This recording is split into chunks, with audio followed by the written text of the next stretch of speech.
To my channel Lakshmi Ramana recipes. ఈరోజు మనం మంచి రుచికరమైన రాయలసీమ స్పెషల్ ఎల్లిపాయ కారంని ఎలా ప్రిపేర్ చేసుకోవాలో చూద్దామండి. మామూలుగా మనకు ఒక్కొక్కసారి జ్వరము జలుబు అలా వచ్చినప్పుడు అన్నం సరిగా తినమండి, నోటికి ఏమి తినబుద్ధి కాదు.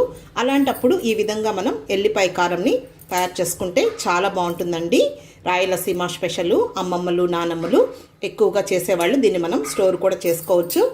మనము ఇందులో ఆయిల్ వేస్తాం కాబట్టి ఇంకేం ఇందులో నెయ్యి అవసరం లేదండి. ఈ విధంగా డైరెక్ట్గానే మనం ఇలా వేడి రైస్లో కలుపుకొని తినచ్చు, లేదు మనం అన్ని బ్రేక్ఫాస్ట్లో కూడా తినచ్చండి. చాలా బాగుంటుంది. దీన్ని మనం స్టోర్ కూడా చేసుకోవచ్చు. కాబట్టి ఈరోజు మనం నోటికి రుచిగా ఉండే ఈ ఎల్లిపాయ కారంని ఎలా ప్రిపేర్ చేసుకోవాలో కావలసిన పదార్థాలు, తయారీ విధానం ఒకసారి చూద్దామండి. ఈరోజు నేను ఈ ఎల్లిపాయ కారంని ఈ విధంగా రోల్లో ప్రిపేర్ చేస్తున్నానండి. మీకు రోల్ అవైలబుల్ లేకుంటే ఇదే ప్రాసెస్లో మిక్సీలో కూడా వేసుకోవచ్చు. అయితే రోట్లో అయితే కొంచెం మనకు టేస్టీగా ఉంటుంది. ఇప్పుడు ముందుగా రోల్ని శుభ్రం చేసుకొని ఈ టేబుల్ స్పూన్తో కారం పొడిని తీసుకోవాలండి. 3 టేబుల్ స్పూన్ల కారం పొడి వేసుకోవాలి. ఇప్పుడు ఇందులో రుచికి సరిపడా రాళ్ళుప్పు వేసుకోవాలండి. మీకు రాళ్ళుప్పు అవైలబుల్ లేకుంటే మామూలు సాల్ట్ని కూడా వేసుకోవచ్చు. అలాగే 1/4 టీ స్పూన్ పచ్చి జీలకర్ర వేసుకోవాలి.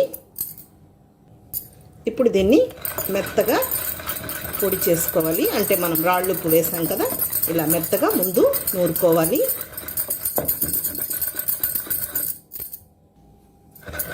ఇలా అంతా మెత్తగా నూరుకున్న తరువాత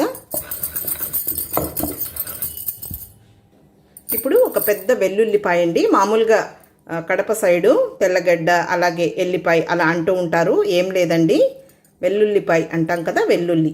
ఒక పెద్ద వెల్లుల్లిని పొట్టు తీసేసుకొని ఇప్పుడు ఇందులో వేసేసుకుందాము. ఇప్పుడు దీన్ని మెత్తగా దంచుకొని నూరేసుకోవాలి.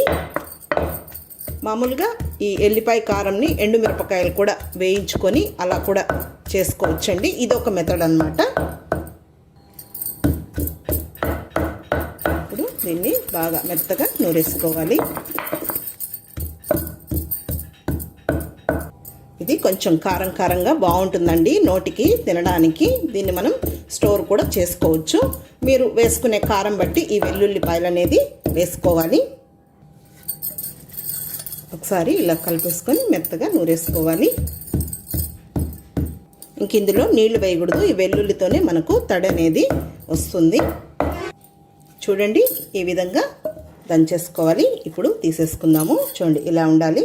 అక్కడక్కడ కొంచెం మనకు లైట్గా ఆ వెల్లుల్లి కనిపిస్తూ ఉండాలి. ఇప్పుడు దీన్నంతా ఒక గిన్నెలోకి తీసేసుకుందాము.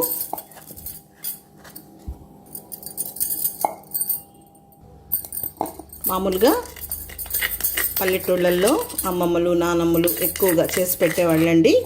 సో అలాంటి రెసిపీస్ని మనం కూడా మన మెనూలో అప్పుడప్పుడు చేసుకుంటే బాగుంటుందండి. ఎప్పుడు తినే కర్రీసే కాకుండా మామూలుగా మనం ఇలా చేసుకొని మిక్సీలోనో రోట్లోనో ఈ విధంగా చేసుకున్న తర్వాత ఇందులో కొంచెం నూనె కలుపుకొని దోశల్లో ఇడ్లీలో తింటూ ఉంటాం.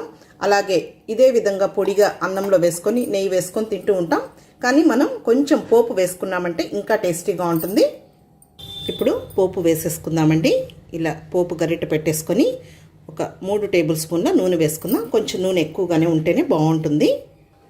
1/2 టీ స్పూన్ ఆవాలు, 1/4 టీ స్పూన్ మినప్పప్పు, 1/4 టీ స్పూన్ పచ్చిశనగపప్పు, జస్ట్ 4-5 మెంతులండి, చాలు, ఎక్కువ వద్దు. జీలకర్ర 1/4 టీ స్పూన్. మనం వెల్లుల్లి ఎక్కువగానే వేసాం. 4 వెల్లుల్లిని పొట్టు తీయకుండా కచ్చా పచ్చగా దంచి వేసుకోవాలి. ఫ్లేవర్ బాగుంటుంది.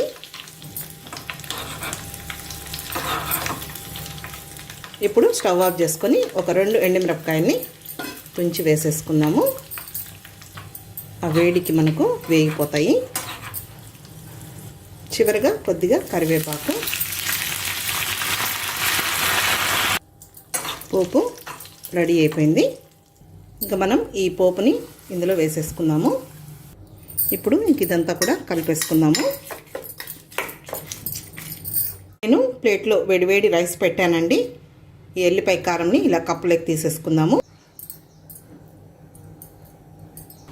ఇప్పుడు అన్నం పైన కొద్దిగా వేసుకుందాం. ఇంకేం నెయ్యి అవసరం లేదండి, మనం ఆల్రెడీ ఇందులో పోపు వేసాం కాబట్టి ఇలానే తినేయండి. చూసారు కదా, ఈ విధంగా మనం రైస్లో కలుపుకొని తింటే చాలా బాగుంటుంది. నోటికి ఏమి తినబుద్ధి కానప్పుడు ఈ విధంగా మనం తిన్నామంటే చాలా బాగుంటుందండి. కాబట్టి మీరు తప్పకుండా ఒకసారి ట్రై చేసి చూడండి. ఇందులో మనం ఆయిల్ వేసాం కాబట్టి ఇంకేమి మనం నెయ్యి కూడా అవసరం లేదు, చాలా బాగుంటుందండి.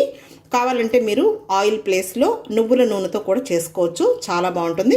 కాబట్టి తప్పకుండా ట్రై చేయండి. ఈ వీడియో మీకు నచ్చినట్లయితే నా యూట్యూబ్ ఛానల్ లక్ష్మీ రమణ రెసిపీస్ని కొత్తగా చూస్తున్న వారైతే నా ఛానల్ని తప్పకుండా సబ్స్క్రైబ్ చేసుకోండి. నచ్చితే లైక్ చేయండి, షేర్ చేయండి. ఇంకొక మంచి వంటతో మళ్ళీ కలుద్దాం. నమస్తే అండి.